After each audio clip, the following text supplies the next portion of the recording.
Welcome to Tucker Carlson tonight. We want to start with the Fox News alert. A new fire has broken out at a chemical plant in Crosby, Texas. Volatile chemicals have been exploding and combusting, all following damage from Hurricane Harvey. People within a mile and a half of the plant have been ordered to evacuate immediately. There's a news conference underway. We'll continue to monitor it and bring you anything that comes out of it of substance. We'll have an update on that fire and other events in Houston just up ahead. Meanwhile, Republicans won big last fall, not simply because they weren't the party of Hillary Clinton, but because they promised to undo key parts of Barack Obama's legacy. So far, they haven't. Congressional Republicans could not come together to repeal Obamacare. They did not defund Planned Parenthood. They definitely don't want to build a border wall. But now, almost 10 months into the Republican Congress, top Republicans on Capitol Hill have finally found an issue they can really rally around: preserving President Obama's immigration policies. The Trump administration has announced that next Tuesday it will decide the fate of DACA. That's an Obama-era program which, apparently illegally, gives work permits to illegal immigrants who arrived in this country as children.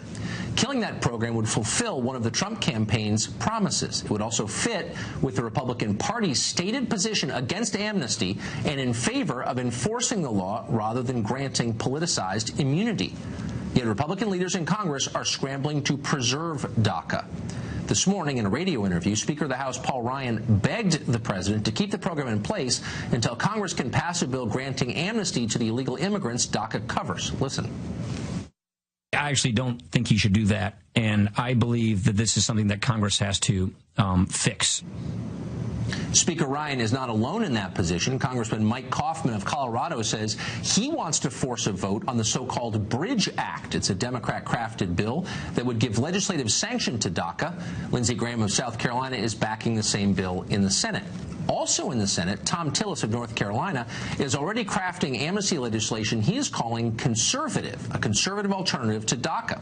According to news accounts, Tillis's bill would give 2.5 million illegal immigrants a pathway to citizenship, provided they lack a serious criminal record, opposed apparently to an unserious one. Tillis is already on the record opposing a border wall. He's an avid supporter of allowing low-wage workers from foreign countries into this country. So don't count on his legislation doing anything to stem the future flow of illegal immigrants. We're supposed to believe this is the conservative position. The only thing it conserves is President Obama's policy priorities. Given all of this, it's also worth noting that 3 years ago, when he was running for the Senate and actually trying to appeal to voters, Tom Tillis promised that he opposed amnesty and insisted the border had to be secure before any other kind of immigration reform became law. Looks like he didn't mean any of that. We asked Senator Tillis to come on tonight. He declined. But we'll bet if we asked him, or any other pro-amnesty Republican on the Hill, what's wrong with enforcing the immigration laws on the books? They'd tell you it's cruel to deport people who've lived here for a while. Okay, that's a fair point. But it would be easier to take if our elites showed a similar concern for hurting American citizens, and there are many of those, like the 1 in 4 of working age who don't have jobs right now, or the 14 million on disability, the 1 in 6 on antidepressants, the more than 50,000 who died of drug ODs just in the last year. That's almost as many as were killed during the entire decade of the Vietnam War. You hear about those people occasionally here in Washington. You hear about those poor DACA kids a lot more, and that tells you everything. Donald Trump ran in 2016 with almost no support from the Republican establishment. In many cases, they actively denounced him. They almost all despised him. But he won anyway because his campaign promises had powerful appeal, and Republicans on the Hill were able to benefit by extension. Rather than take advantage of their good luck and consider whether they ought to try to help the president achieve those campaign promises, Republicans have repeatedly shown that their campaign pledges were lies and that their chief interest is in protecting the tiny donor class that funds their campaigns. They show more affinity in many cases for President Obama's policies than they do for the current president's.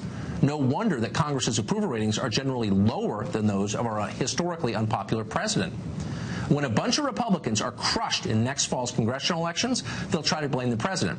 It might have been easier just to listen to the president's voters. Cesar Vargas is an illegal immigrant, and despite that, a licensed attorney in the state of New York, and he joins us tonight. Cesar, thanks a lot for coming on. Thank you for having me, Tucker. So every time we've had a conversation about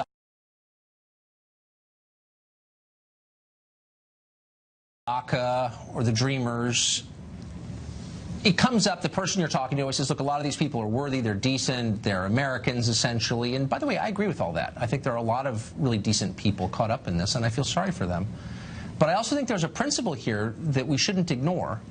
And so I'm wondering, if we give amnesty to the people President Obama gave amnesty to, who were brought here by their parents, when does that stop? Or do we owe citizenship to anyone under 18 who makes it into this country illegally? Like, what are the parameters on this? Well, no one's giving amnesty to anyone. Amnesty just means that you are forgiving someone's, pretty much, whether it's a crime or whether it's an offense. What the president did to Arpaio, that's amnesty. But what we're hearing is on immigration is giving us a path to legal status, earning our opportunity to be in this country. That is a whole different aspect than amnesty. We're not asking any freebies. We're not asking any free time. We're not asking just give me a citizenship and give me a free car. No, we're asking for us to say, hey, give me an opportunity to prove that I'm contributing to the country. Let me serve the country, the military, and give me the chance to become a U.S. citizen. Okay, but again, I'm not contesting that a lot of these people are good people and probably are serving the country in one way or another. But it is amnesty and it is special treatment. If I'm coming here from any other country in the world, I have to go through a process, and I can't be here while I go through that process. I wait in line at some embassy or consulate in a foreign country, sometimes for years. And these people aren't having to do that. They're getting special treatment. So let's not pretend. Let's not lie about it. This is amnesty. Because if it wasn't amnesty, you'd say, leave the country and reapply like everybody else. But you're pointing out to something so significant, which is, that's right, we shouldn't have people waiting 20, 30 years to come here. We shouldn't have a process where people are risking their lives through the desert, through the seas, risking their lives, where people are losing their homes, their everything, just to come here. We should have an opportunity to reform our outdated immigration system, so we don't have to have that, right? Wait, why? I mean, it's our country, and we have a right to determine who comes here, right? And you're not saying it's the fault of the United States that people are dying trying to get here, are you? Oh, but, we have had an immigration system that has been revised throughout since the early days of the Republic. We had Italian, German immigrants who were literally jumping ship on Ellis Island and coming here illegally. And what we did, we actually gave people an opportunity to get right with the law. You're missing my question. Here now, Tucker. Okay, no, but you seem to be suggesting that the United States doesn't have a right to make people wait to get citizenship, and you also seem to be suggesting that the United States is somehow morally responsible for people dying trying to get here. And I'm just wanting to make absolutely certain that that's what you're saying, because I think most people would find that ludicrous. No, what I'm saying is that let's have a system that is up to date with our economic demands, that is up to date with our social demands, where we are having people who are coming in from different parts of the world who are contributing to the country. And okay, yes, well, first of all, wait, hold on. No one's saying that, hey, give me citizenship tomorrow. There's no economic demand for low-wage immigration. 1 in 4 Americans is not working right now, okay? So there's no economic, let's just be completely clear. We don't need any more low-wage workers in this country. No economist will tell you that we do. This is a political demand. President Trump, who has hired undocumented immigrants, who his golf courses and his casinos have hired H-2A visas, which are unskilled or sometimes skilled labor. And so our president has had you're missing the point. Or in fact, you're making mine. Employers are totally in favor of low-wage immigration because it lowers their labor costs. I'm merely saying the rest of the country, those of us who are not employers, are hurt by it. That's the point. So there's no economic imperative to do this. But you're still dodging my core question, which is, does anyone under 18 who gets to this country illegally have a right to the pathway you just described? Or is there anybody we can say, you're not here legally, leave and reapply like everybody else? Do we no longer have the right to say that to people? Well, we have a right for us to say, for myself, for me to be contributing to the country I call home. I came here through the border as a little baby, but my parents came here also crossing the border because they had no legal channel. You know what? We're here now. We're contributing. We're paying taxes. So you're not answering my question because you know what this is. So my thing is, like, this is our home. This is our opportunity. No, but you know what? You're making an emotional appeal. I'm trying to have an adult conversation with you and ask you real questions, and you're giving me this is our home, which I don't deny. And I'm not attacking you personally. But of course, there are 320 million people in this country. It's a big country. And they want to know, do they have the right to determine who comes here or not? And you and a lot of other people on the left are in effect arguing, no, they don't. And that if you're not for it, if you're not for illegal immigration, you're some kind of bigot. And my question is, like, on what grounds are you saying that? Don't Americans have the right to determine who comes to their country? Not your country, Americans' country. Don't they have that right? Well, listen, we're a nation of immigrants. We are a nation where people have come here legally and illegally as well. And you know what? We have thrived very well, and we're going to need a system where our Congress and our president can come together. Right. So my message to your viewers is for us to say, listen, it's not about being an immigrant. You're giving me a nonsense answer. Everybody does. Why doesn't someone come on this show who's just willing to look in the camera and say, look, I don't believe in borders. I think they're racist. We shouldn't have any borders. Anyone who wants to come here has the right to come here. I'm not saying I don't believe in borders. Of course that's what you're saying. I don't believe in illegal You're all saying that, and you don't have the huevos to say so. Our history has had a change where we need to actually adapt to changing times. And that's just what we're doing now. We're not staying in the back, and our nation needs to move forward. Okay. Senator, thanks a lot for coming on. Appreciate it. Thank you so much for having me, Tucker. John Daniel Davidson is a senior correspondent at The Federalist, which is excellent, by the way. If you don't read it, you ought to. He joins us tonight. So, John, this kind of is a pretty basic test for the Republican Congress. Now, let's say you didn't even have a position on this, okay? Or you're, like a lot of Americans, confused about what to think of DACA. They're on the opposite side of an issue that the president ran on, one of many.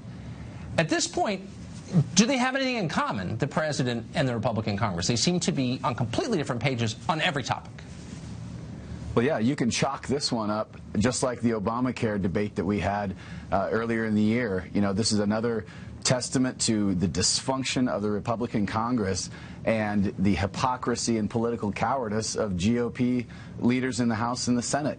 They don't want to vote on this. They don't want to craft a bill that might codify DACA into law. And by the way, you know, I think we would both agree DACA represents pretty decent policy, right? It's massively popular. There was a Morning Consult poll that came out recently that said 80% of Americans favor allowing these folks to stay and work and have a pathway to citizenship. It's very reasonable, but why doesn't Congress vote on it? Well, there's an answer to that question, and it goes directly to what you were talking about earlier.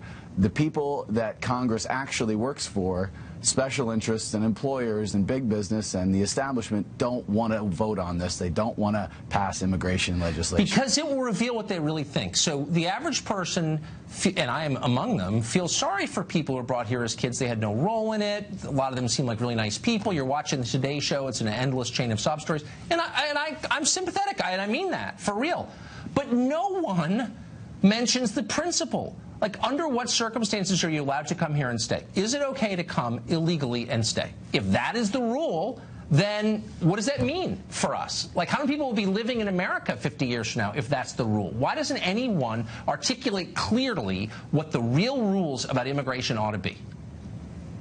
Yeah, because it's politically difficult. You know, Paul Ryan had this nonsensical interview where he said, well, I think Congress should be part of the solution. Congress is the entire solution. Exactly. But there's a reason he doesn't want to have a vote on it. He doesn't want to vote on it before the 2018 midterms because he doesn't want anyone in his caucus to be accused of being in favor of amnesty, and he doesn't want to take a vote that would go against the special interests that are in love with the status quo and have been for decades, which is why we've been having this ridiculous conversation about immigration for decades, and no Congress will pass any bill about it. And there's real policy solutions as well. Down here in Texas, cross-border commerce and people going back and forth across the U.S.-Mexico border. It's been going on for hundreds of years here, and we used to have programs that allowed people to come into this country and work and go back to their homes in Mexico, and it's not unreasonable as a policy. But it's impossible But if you're going to basically hold out the fruits of the welfare state to people who are here illegally, as we do, why would they go back to Mexico? They wouldn't, and they're not, and that's... I don't know. I would just like to hear a sane, honest, no BS conversation about borders. Does the left believe in borders anymore? I don't think they do. I do this every night. I don't think they do. Anyway, John. Frustrating. Thanks for joining us. Thanks for having me. Well, a terrible fire, has broken out at a chemical plant in Texas. We'll give you an update on that and all other Hurricane Harvey-related news. That's coming up. Plus, Google has become the most influential corporation in America. Up next, we'll talk to someone who says it's time for the government to consider curtailing that company's power. Stay tuned.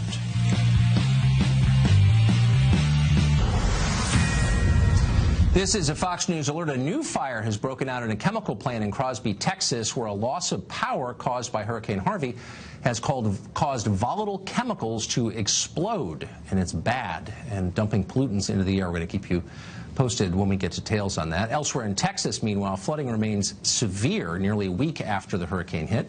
Steve Harrigan is live in Bridge City, Texas, with details for us. Hey, Steve. Tucker, all around this area, we've been watching people all day try and pull out what they can from their flooded houses, pulling out couches, carpets, even sometimes drywall, putting it out in the sun, and just hoping for the best to save what they can. The water is brown. There's a smell of mold in the air, so it is a long shot. It's tough physical work for many people, and for some people also emotionally draining. We spoke to one retired man earlier. He said he's not sure he's up for the challenge. All of this here is from our house. Any furniture that it touches, it ruins, it destroys. So that's it. How's your attitude? How's your spirit after this? Stunned, but I'll be all right. We're going to be good. This is our second time in 9 years, so my wife and I are both retired, so we're leaving. We're calling it quits. So we're out of here. Higher ground? More than 30 houses. More than 30,000 houses have been severely damaged by the flooding. Some of those houses are entirely underwater. It's tough, too, for the people who can't get back to those houses yet. The water's simply too high to get there. So they know they've been hurt, but they just don't know yet how badly. Tucker, back to you. Steve Lott, I appreciate it. Thank you. Well, in a stunning twist, the company with the unofficial motto, "Don't be evil," is turning out to be very sinister. Of course, the motto should have been a tip-off. A few weeks ago, Google fired engineer James Damore simply for writing a reasoned and pretty moderate critique of the company's diversity policies on what was supposed to be an open forum. But even employees of other companies aren't safe, it turns out. For example, until recently, Barry Lynn worked at the New America Foundation. It's a nonpartisan think tank. His work involved promoting open markets and combating monopolies. And as part of that work, he praised an antitrust fine levied against Google recently in Europe. Well, that greatly displeased Google, which turned out to be one of his think tank funders. Google founder Eric Schmidt called the foundation head, Anne-Marie Slaughter, to express his displeasure, and just a short time later, Lynn was fired. Well, it's not hard to imagine a similar situation happening at almost any other organization here in Washington, because Google funds hundreds of nonprofits and think tanks. On the right, they donate to the Heritage Foundation, the Federalist Society, Americans for Tax Reform. On the left, they give to the Human Rights Campaign, the NAACP, the Clinton Foundation. They've donated to libertarians at Cato and the Mercatus Center, and ironically enough, they've given money to the American Antitrust Institute, which is hilarious. In Washington, Google spent more than $15 million last year lobbying. That puts it third among all corporate lobbyists. This year, they're on track to be #1. And even where they don't have money, they have power. Google, of course, has monopolistic power over web searches, online video, and online advertising. They're the biggest player in email, internet browsers, and smartphone operating systems. If you've got an Android phone, Google is able to track everywhere you go. Not that they would, because they're not evil, remember? They're a company with massive power, more power than any company in history has ever had. They can invade your privacy whenever they want to. Maybe it's time to consider putting Google in check. Matt Stoller is a fellow at Open Markets, and he joins us tonight. Matt, I was amazed to see how many different think tanks and nonprofits Google funds in Washington. And it answered a question that I've had for years, which is, why does nobody ever criticize the concentration of all this power at a single company? Maybe because it's their paying. Yeah, I think that's right, and it really shows how the system that Americans are upset about is rigged. This kind of shadowy, swamp-like D.C. institutional framework, yes, which is funded by big business monopolies to acquire political power. And that's what people have to realize. Monopolies are a problem of politics. They are not a business. They are not commerce. They are the control of Americans through monopolistic and anti-competitive tactics. So most people look at Google, I think, and say, boy, they provide a great service. You know, their email's fantastic, and it is. I use it. Their search is the best. Why should they be worried about Google's power?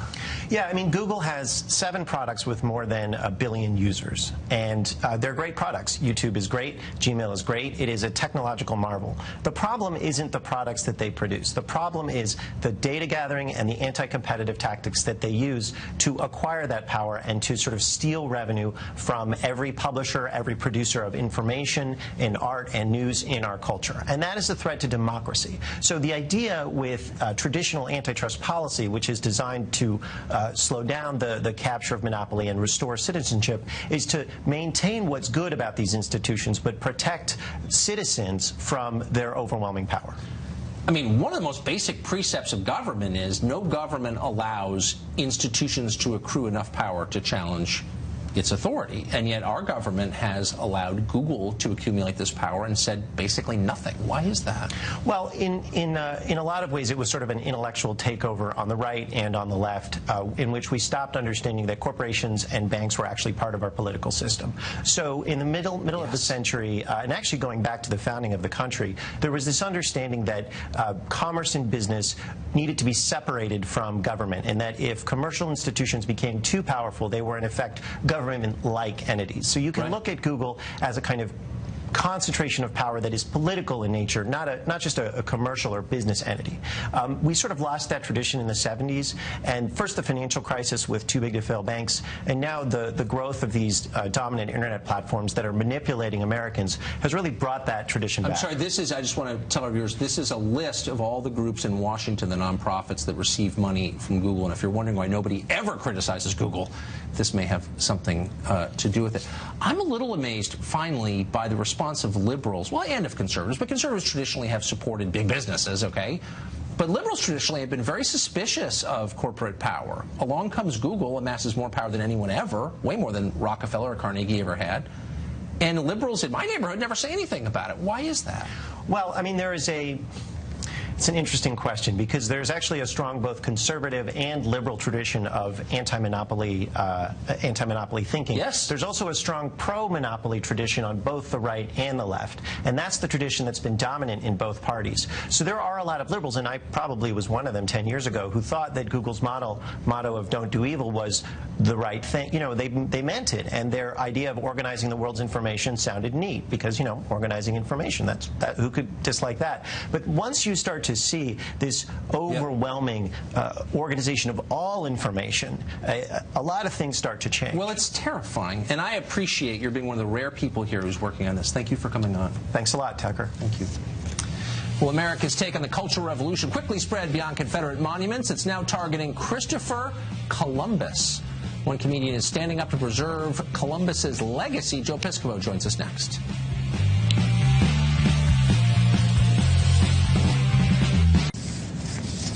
America's Maoist revolution against offensive statues didn't take long to move beyond monuments to the Confederacy. Christopher Columbus is now a target for some reason. In L.A., the city council has voted to rename Columbus Day Indigenous Peoples Day.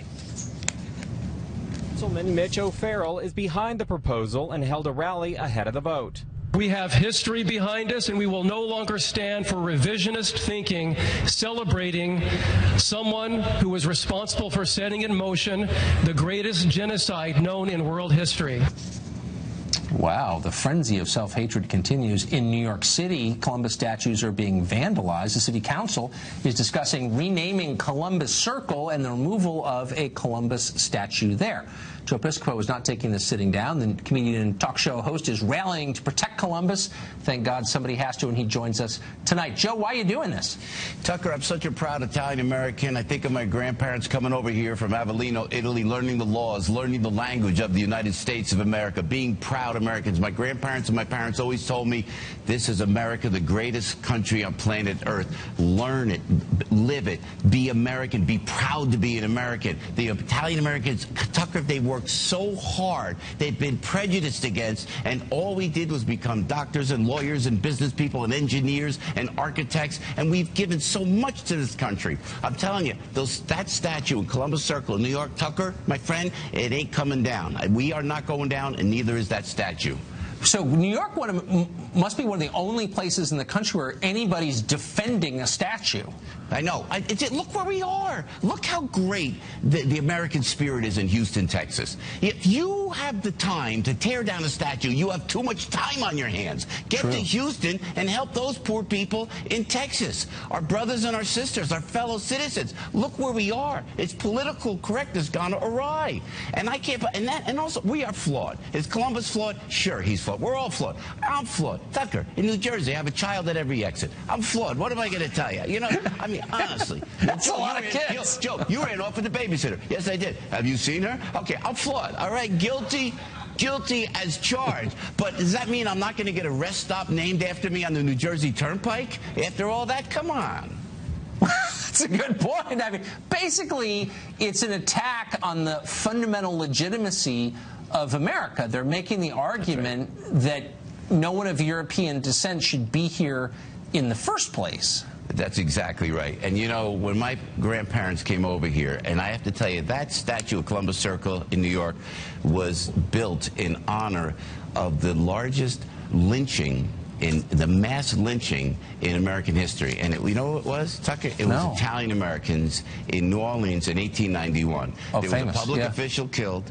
They rounded up all the Italians. They said, oh, who killed that public official? It must have been, forgive me, I'm such a proud Italian American, but to drive the point home, it must have been the Dagos. Yeah, get those Italians. They lynched them. 11. They lynched them, innocent Italian, and they were American citizens. The next year, 1892, they built the Columbus statue in Columbus Circle in New York to honor them. And it was the blue-collar workers, the laborers from Italy that came to become American citizens that got quarters and nickels and dimes and dollars, and they raised the money. It was like the 1800s version of a GoFundMe kind of thing. And now they went in there, now they're going to tear that down. It takes away the tenor, the iconic symbol of the Italian-American community, and I think of my grandparents working so hard, learning the language. We didn't protest. We didn't put on masks and get violent. We don't hold placards up and say how bad you are. We don't call you racist. We just worked harder and harder as Italian-Americans to help make this country great. We're so proud to be Americans. We got to stop with the statues. And when now they're going to tread on the Italian-American community, now you got a problem. I can't wait to see de Blasio try this. And if he does, we'll send cameras. I know. Can you believe it? And de Blasio's a vowel at the end of his name. Come on. He's the worst. Joe Piscopo, thank you for your valiant defense of Christopher Columbus. Thank you for taking the time. Thank you. Thank you, Tucker. Well, the current statue-destroying frenzy was sparked by the violence a month ago in Charlottesville, Virginia. Now that city's police department is being sued for letting the situation spiral out of control. A man called Robert Sanchez Turner says he was assaulted by white supremacists in Charlottesville as police there stood aside and watched. Mario Williams is a lawyer. He's representing Turner. Mike Donovan is CEO of Nexus Services Incorporated. He's bankrolling the lawsuit. Thanks, gentlemen, both of you. Mario, why are you taking this suit? For the Constitution. What happened here is a travesty. You had a situation, Tucker, and I'm talking about regardless of race or affiliation, where law enforcement officers stood by and watched people commit hate crimes and violent assaults on other people. Based on our information and our knowledge of research into these facts, the chief of police, other state law enforcement officials who were warned by the Department of Health Services, who were warned by DHS, who said, hey, look, you have a powder keg coming on down the street.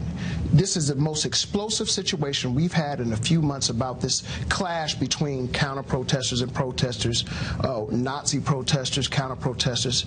So you have a situation that you have to control. they didn't control it. But to the point, it wasn't that they didn't control it, Tucker. The issue was that they actually had a stand-down order. They actually ordered law enforcement not to intervene. You know that the mayor's office ordered a stand-down, or the governor's office? Here's what I can say about that, and the Supreme Court actually answered that question the best. I might not have heard it, but circumstantial evidence demonstrates it. It certainly seems that way. I can't imagine any. A lot of cops are normal guys, and I just don't think they would stand by unless they had to. Mike, why are you funding this? Well, you're right. You know, police officers risk their lives every day to protect us. You can't convince me that 100+ police officers get together and decide to watch people get their heads beaten in on either side of this issue, right? I mean, it doesn't make any sense. You know, we all saw the Charlottesville police stand down. The question isn't whether there was an order. The question is why. Why was the order given? Because there's no way that many police officers would stand down. Our corporate office is located about 30 minutes from Charlottesville.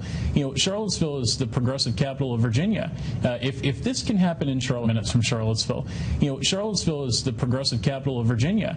If this can happen in Charlottesville, it can happen anywhere. It's small town America. You know, we better figure out what happened here and why the police allowed this to get out of control. You know, as Mario said, they knew. Department of Homeland Security said this was happening. They knew it was happening. The mayor of Charlottesville, Mike Signer, stood up and said, after Donald Trump's election, our city, Charlottesville, will be the capital of the resistance. You stand up and say stuff like that, and then you provoke hate-filled response to your city, and then you ignore it. I mean, the guy should resign. Well, he's way over his head. Absolutely. But I mean, keeping order in the streets is the basic function of a society. Why bother having a police department, giving them guns, paying massive retirement, if they're not going to stop a riot? I don't understand.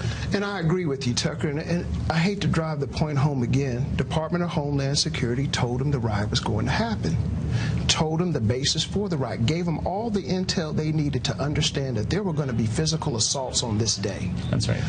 Why in the world would you not prepare? Here's one of the craziest things that happened out there. They had a situation where they actually left the park while people were assaulting each other to go put on riot gear. Can you believe that? It's cowardly, among other things. And if that was why they left the park, I mean, that's what the chief of police says. But as we've seen through this process of interviewing folks and looking at documentation, there's a lot of lying coming out of Charlottesville. Closed-door meetings. The mayor is up to his neck in corruption here. This is going to blow up, and this lawsuit will expose a lot. I hope so. And by the way, it's a bipartisan thing. I think you guys are representing a liberal, I think. Absolutely. Conservatives upset about this. It doesn't matter. Everyone. It's the basic function of your society. Exactly. Thank you for standing up for that. I appreciate it. Thanks, Tucker. Thank you, Tucker. Fighting, name-calling, cheating, they're all things that can land you in the principal's office. But at one school in California, first graders are being sent there for misgendering their transgender classmates. We'll fill you in on what exactly happened next. In the state/country/state of mind of California, a first grader was sent to the principal's office recently after she misgendered a classmate. The girl met a boy she'd known from kindergarten on the playground, but when she said hello, she was chastised for not using the boy's new female name and feminine pronouns. Karen England is the executive director of the Capital Resource Institute. She's been in contact with the girl's parents, and she joins us tonight. Karen, are we mischaracterizing what happened at all? It's hard to believe that a first grader would be chastised for this. Do we know that happened? Oh, absolutely, we know it happened. And Tucker, thanks for having us on. I've actually seen the emails from the administration to the mother, talked to the mother at length, and they clearly say this poor little first grader who said hello to the boy using his boy's name was chastised on the playground and then later called out of class and sent to the principal's office because she did not use the correct pronoun. Now, I received a statement tonight from a PR company hired by the school who said that the school was merely following California law. Is that plausible? Well, it's really disingenuous that the administration is still continuing to say that. There's no California law that says you must send a kid to the principal's office for calling somebody, you know, using their free speech rights, and a little first grader accidentally calling him by his old name. There's also nothing in state law that says you have to read a book, I Am Jazz, have the boy change into girls' clothing and announce him as his new name. There's nothing in California law that mandates this school does this. It seems a little heavy for little kids. I'm not attacking anyone, but it just seems like one of those issues that maybe parents could talk to their kids about if they so choose. Is this kind of thing often a topic in California first-grade classrooms? Well, it's becoming more and more frequently, and not just in kind of crazy California. It's happening nationwide. But yes, they are pushing this more and more and pushing this agenda. And this poor little first grader, she genuinely was going up to see her friend she hadn't seen, since last year in kindergarten, and said hello to him and got in trouble for it. And she was quite upset. The parents have since left the school district because they were told she would have to go to the principal's office again and be investigated if it happened again. Investigated by whom? Investigated, and that was the word that they used in the email, by the administration to see if it was intentional or not. As if a first grader, first graders get names mixed up all the time. This is, I don't even know what to say other than it's really depressing and upsetting. And I'm just glad I grew up in a different time. Karen, thanks a lot for joining us. Appreciate it. Thanks for having me, Tucker. Well, a nurse in Utah was manhandled by cops when she refused to draw blood from a man without a warrant. Distressing, weird, but is it the weirdest story of the day? Top that, coming up next.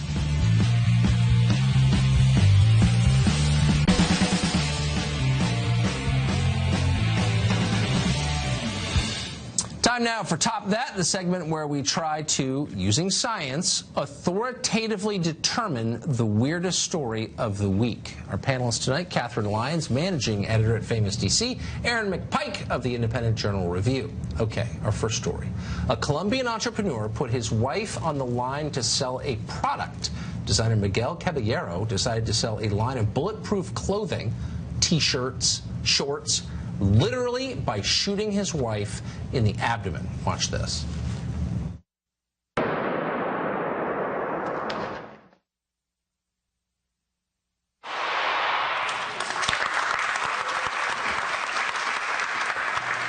as you can see, my husband just shot me. Come on, Aaron.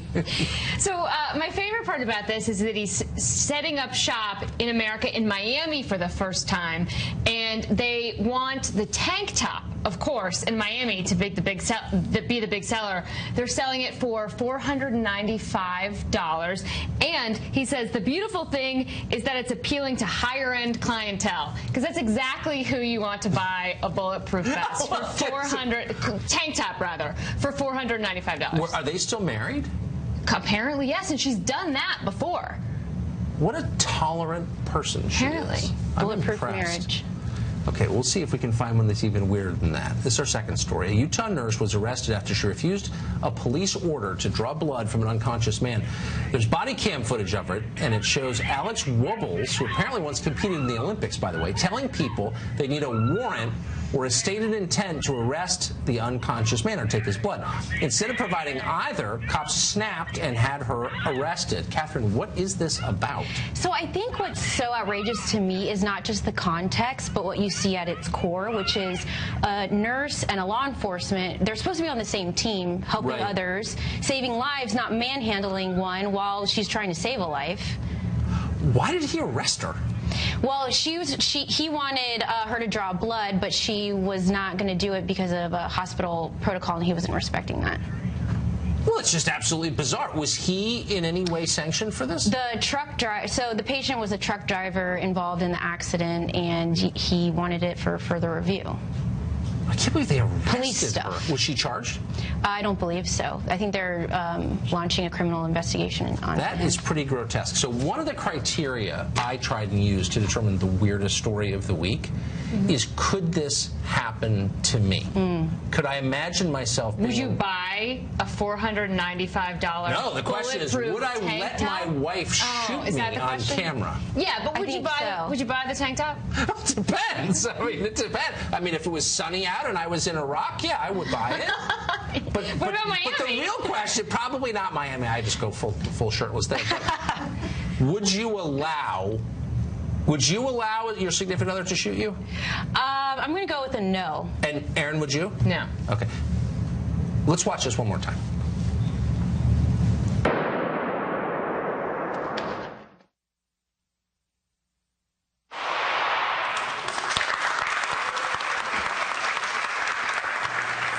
You can see my husband just shot me. The market, don't you want to know if it's going to sell? I mean, like, what? Clearly she goes to SoulCycle because her abs just repelled that 38. Solid core. Solid core, Yeah, solid core. yeah. I'm afraid this wins.